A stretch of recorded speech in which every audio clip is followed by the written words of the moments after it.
Dobar dan, HOO, Hrvatski olimpijski odbor i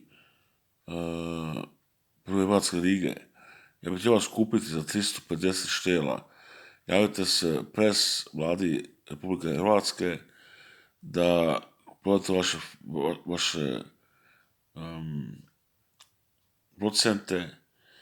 1 milijun može ostati vama ili još manje i skoro 100% je klub moj, ali sa profesionalnim ljudima unutra koji dobiju 2,5% pobjede što se tiče financijske strane i htio bih da se vi javite meni i svako ko radi za hrvatski sport prvu ligi nek se javi, znači hrvatski predstavlja meni i oni ću preko karte samo preko mog konta na naš konto prebacivati i želim vam lijepo uspjehe i nove lica i napisao sam ovo nešto što možda imaju što se može pročitati ljudi koji su sportski pred ljudima da se ne rekrutira sa vana.